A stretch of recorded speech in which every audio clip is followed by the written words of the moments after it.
Hello friends, मैं सीमा आप सभी का स्वागत करती हूँ अपने चैनल में। आज मैं आप लोग के साथ यहाँ पर इस लहंगे के ब्लाउज़ की डिज़ाइन देखिए फ्रेंड्स। यहाँ पर बैक फ्रंट नेक की डिज़ाइन है, ये कुछ इस तरह से बैक नेक की डिज़ाइन दे रखी है, स्लीव्स की डिज़ाइन दे रखी है। तो इसकी फुल कटिंग और स्टिचिंग यहाँ पर शेयर कर रही हूँ। तो इस डिज़ाइन को देखने के लिए आप मेरी वीडियो में लास्ट तक बने रहें।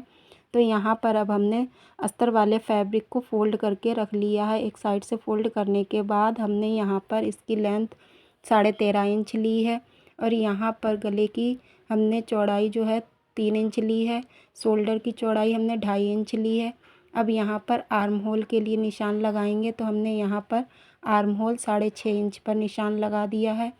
चेस्ट का हमने यहाँ पर 9.5 इंच पर निशान लगा दिया है। इस तरह से निशान लगाने के बाद अब हम यहाँ पर लाइन बना ले रहे हैं।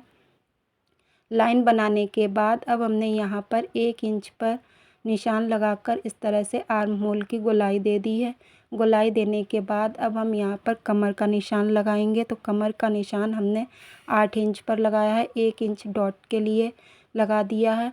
इस तरह से अब हमने लाइन को मिला दिया है। मिलाने के बाद अब हम यहाँ पर नीचे डॉट्स का भी निशान लगाएंगे। तो हमने 3.5 इंच लिया है, ऊपर के लिए हमने 3 इंच लिया है। इस तरह से डॉट्स का भी निशान लगा दिया है। लगाने के बाद अब हम इसकी बैक पार्ट की कटिंग कर देंगे।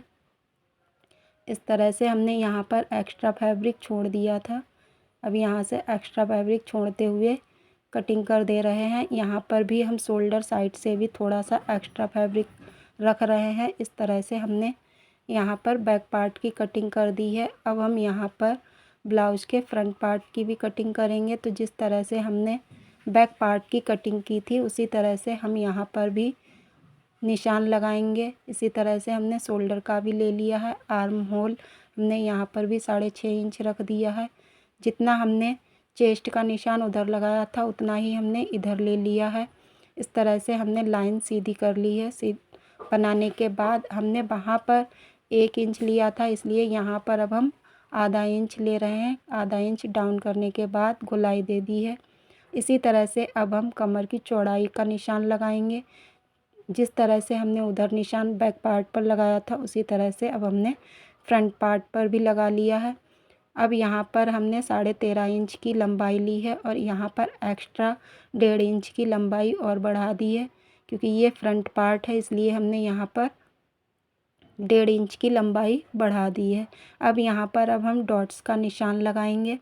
तो यहाँ पर पैडेड ब्लाउज बनाएंगे। तो पैडेड ब्लाउज बनाने के लिए हमने यहाँ पर 9.5 इंच पर निशान लगाया है। सामने से हमने यहाँ पर 3.5 इंच पर निशान लिया है। इस तरह से जैसे हमने ऊपर के लिए लिया है उसी तरह से नीचे से निशान लगाने के बाद इस तरह से सीधी लाइन कर दी है। करने के बाद अब हम यहाँ पर भी फ्रंट पार्ट की कटिंग कर लेंगे। इस तरह से कटिंग करने के बाद अब हम यहाँ पर आस्तीन की कटिंग करेंगे। तो आस्तीन की कटिंग करने के लिए अस्तर वाले फैब्रिक को हमने 4 फोल्ड करके रख लिया है। इस तरह से रखने के बाद अब हम यहाँ पर सीधी लाइन बना देंगे। सीधी लाइन बनाने के बाद में यहाँ पर हमने इसकी लंबाई 5 इंच ली है। नीचे के लिए हमने 8 इंच लिया था। चौड़ाई हमने मोहरी की 6 इंच ली है। इस तरह से 2 इंच का अंदर के लिए करते हुए यहाँ पर हमने आस्तीन की कटिंग कर ली है। अब इस तरह से आगे का थोड़ा सा कटिंग कर देंगे। कटिंग करने के बाद यहाँ पर अब हमारे अस्तर वाले फैब्रिक की कटिंग हो चुकी थी। अब हम इसको मेन फैब्रिक पर रखकर कटिंग कर लेंगे। तो मेन फैब्रिक पर रखकर कटिंग करने के लिए यहाँ पर हमने इस तरह से डिज़ाइन को हाफ करके यहाँ पर एक जैसा मिला दिया है। मिलाने के बाद अब हम यहाँ पर बैक पार्ट को रखेंगे। तो अस्तर वाले फैब्रिक को रखने के बाद यहाँ पर इसकी कटिंग कर दे रहे हैं। कटिंग करने के बाद में इसी तरह से अब हम फ्रंट पार्ट को भी रखेंगे। तो देखिए फ्रेंड्स, यहाँ पर हमारा ये फ्रंट पार्ट है, इसको भी इसी तरह से हमने फ़ोल्ड कर लिया है। डिज़ाइन से डिज़ाइन सेंटर मिलाते हुए इस तरह से फ़ोल्ड करने के बाद अब हम यहाँ पर भी अस्तर वाले फैब्रिक को रख लेंगे। इस तरह से करने के बाद में यहाँ पर रख लिया है। रखने के बाद इसकी भी कटिंग कर देनी है। इस तरह से कटिंग करने के बाद यहाँ पर बाजू की डिज़ाइन जो है अलग अलग दे रखी है, तो पहले हम यहाँ पर एक बाजू की डिज़ाइन की कटिंग कर लेंगे। इस तरह से जो साइड में फैब्रिक कम है इसलिए यहाँ पर जॉइंट लगाकर इसको पूरा कर दिया जाएगा, कर लेंगे। अब इसी तरह से हमने दूसरी वाली बाजू को भी इसी तरह से रख लिया है। रखने के बाद डिज़ाइन से मिलाते हुए इस तरह से हमने कटिंग कर ली है। तो फ्रेंड्स यहाँ पर हमारे ब्लाउज़ की कटिंग हो चुकी है। अब हम यहाँ पर स्टिचिंग करेंगे। तो स्टिचिंग करने के लिए सबसे पहले हम यहाँ पर गले की चौड़ाई देखेंगे। तो हमें गले की चौड़ाई यहाँ पर कम करनी थी, तो इसलिए 1 इंच 3 इंच पर निशान लगा दिया। 1 इंच पर यहाँ पर लाइन बनाने के बाद एक सिलाई लगा ले रहे हैं। सिलाई लगाने के बाद में अब हम इसको सीधा कर लेंगे। तो सीधा करने के बाद अस्तर वाले फैब्रिक को इस तरह से रख लिया है। रखने के बाद में अब हम यहाँ पर इसको टक कर लेंगे। टक करने के बाद यहाँ पर डिज़ाइन से बिल्कुल मिलाते हुए यहाँ पर एक सिलाई इस तरह से लगा देनी है।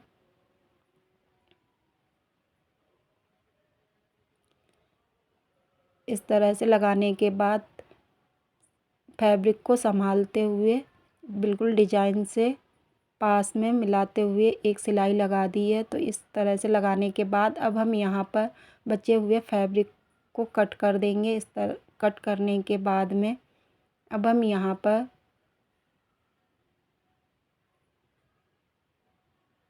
छोटे छोटे कट्स लगा देंगे। कट लगाने के बाद यहाँ पर पलटने में फिनिशिंग आ जाएगी। इस तरह से कट लगाने के बाद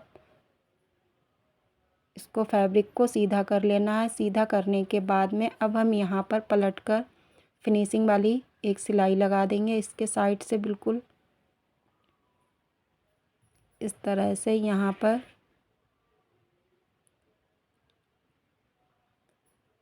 इसके साइड से संभालते हुए यहाँ पर सिलाई लगा दी है। सिलाई लगाने के बाद अब यहाँ पर इसके साइड से भी यहाँ पर सिलाई लगा देंगे। इसको सिलाई लगाने के बाद सीधा कर लेंगे। सीधा करने के बाद जो हमने ये डॉट्स के निशान लगाए थे यहाँ पर भी इसी तरह से सिलाई लगा देनी है। दोनों डॉट्स तैयार कर लेने हैं।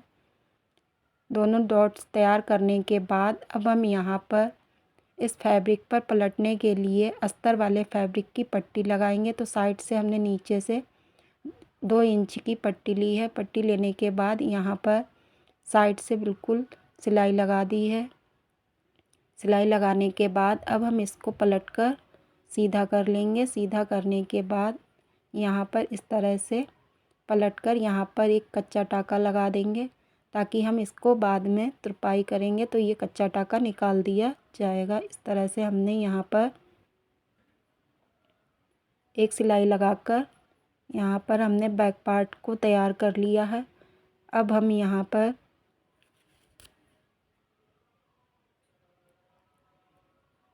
फ्रंट पार्ट को तैयार करेंगे। तो फ्रंट पार्ट को तैयार करने के लिए जिस तरह से हमने वहाँ पर गले की चौड़ाई को कम किया था उसी तरह से हम यहाँ पर भी गले की चौड़ाई को कम कर रहे हैं। कम करने के बाद यहाँ पर भी हम अस्तर वाले फैब्रिक को उसी तरह से रखेंगे। रखने के बाद सिलाई लगा लेंगे। सिलाई लगाने के बाद यहाँ पर बचा हुआ फैब्रिक को कट कर दिया है। कट करने के बाद यहाँ पर छोटे छोटे कट्स लगा दिए हैं। कट्स लगाने के बाद उसी तरह से सेम प्रोसेस से हमने यहाँ पर भी इसी तरह से सिलाई लगा दी है। पलटते हुए यहाँ पर सिलाई लगाने के बाद में अब हम यहाँ पर पफ अटैच करेंगे इस ब्लाउज पर। तो पफ अटैच करने के लिए पहले हम इस तरह से यहाँ पर अस्तर वाले फैब्रिक पर डॉट्स के निशान लगे थे उन पर सिलाई लगा लेंगे। इस तरह से दोनों डॉट्स पर सिलाई लगाने के बाद मेन फैब्रिक के डॉट्स पर भी निशान जो लगाए थे वहाँ पर भी अब हम सिलाई लगा लेंगे।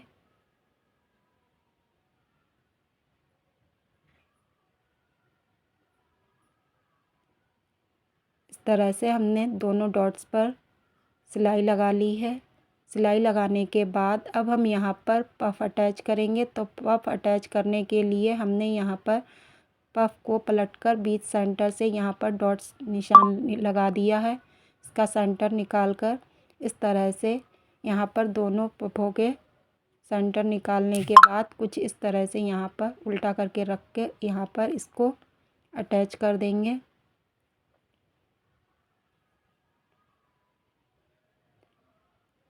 इस तरह से पक्का कर देंगे। पक्का करने के बाद जैसे हमने यहाँ पर लगाया है उसी तरह से हम दूसरा पप भी अटैच कर देंगे।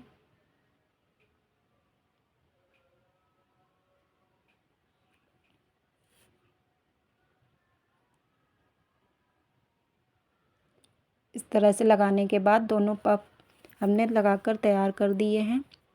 तैयार करने के बाद अब हम यहाँ पर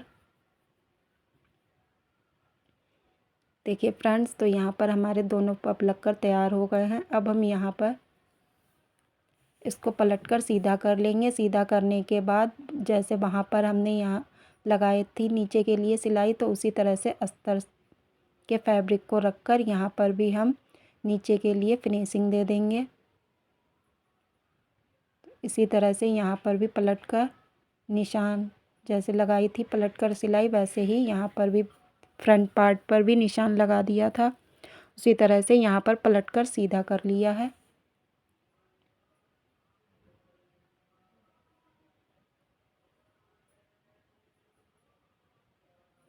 अब हमारे बैक पार्ट और फ्रंट पार्ट दोनों बनकर तैयार हो गए हैं। इसी तरह से यहाँ पर भी अब हम शोल्डर को ज्वाइंट कर देंगे। इस तरह से ज्वाइंट करने के बाद देखिए फ्रेंड्स, यहाँ पर हमने स्लिप्स पहले से ही आस्तीन बनाकर रखी हुई थी।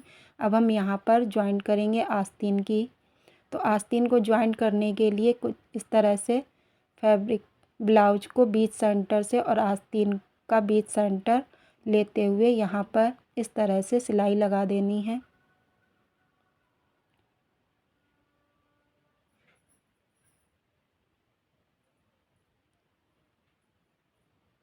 इस तरह से हमने यहाँ पर स्लिप्स और ब्लाउज के पार्ट पर रखकर इस तरह से सिलाई लगा दी है। इसी तरह से अब हम दूसरी साइड को पलटकर भी आस्तीन का और शोल्डर का ज्वाइंट कर रहे हैं।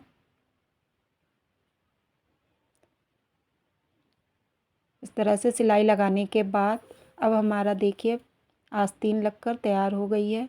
तो इसी तरह से यहाँ पर अब हम फिटिंग की सिलाई लगाएंगे। तो फिटिंग की सिलाई लगाने के लिए सबसे पहले हमने ब्लाउज को सीधा करके रख लिया है। सीधा करके रखने के बाद इस तरह से मिलाते हुए यहाँ पर साइड से सीधे तरफ से सिलाई लगा दी है। सिलाई लगाने के बाद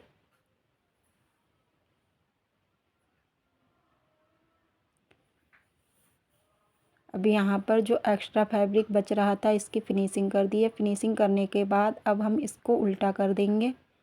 उल्टा करने के बाद में जिस तरह से हमने यहाँ पर इसकी नाप रखी थी, तो इस तरह से हमने इंची टेप को लेकर यहाँ पर इसकी 6 इंच रखी थी चौड़ाई, तो इस तरह से 6 इंच पर निशान लगा लिया है। इस तरह से यहाँ से सिलाई लगाने के बाद अब हम यहाँ पर शोल्डर को सीधा सही कर लेंगे।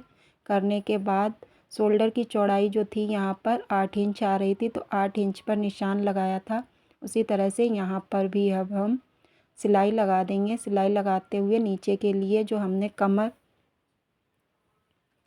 यहाँ पर 8 इंच एक साइड के लिए रखी थी, तो डबल साइड यहाँ पर 16 इंच हो रही है। तो इसी तरह से 16 इंच पर निशान लगाने के बाद इसको पक्का कर देंगे। पक्का करने के बाद कुछ इस तरह से देखिए फ्रेंड्स, तो हमारा ब्लाउज सिलकर तैयार हो गया है। यहाँ पर इस तरह से सिलाई बिल्कुल फिनिशिंग के साथ लग जाएगी। इसी तरह से लगने के बाद फ्रेंड्स ब्लाउज बनकर तैयार हो गया है। यहाँ पर हमने एक साइड पर हुक लगाए हैं, तो यहाँ पर इस तरह से ब्लाउज पूरा तैयार हो गया है। वीडियो अच्छी लग रही हो, यहाँ पर हमें हुक लगाने हैं, साइड का हुक वाला ब्लाउज बनाया है। तो वीडियो अच्छी लगे लाइक कमेंट एंड शेयर ज़रूर करें। मेरे चैनल को सब्सक्राइब करें।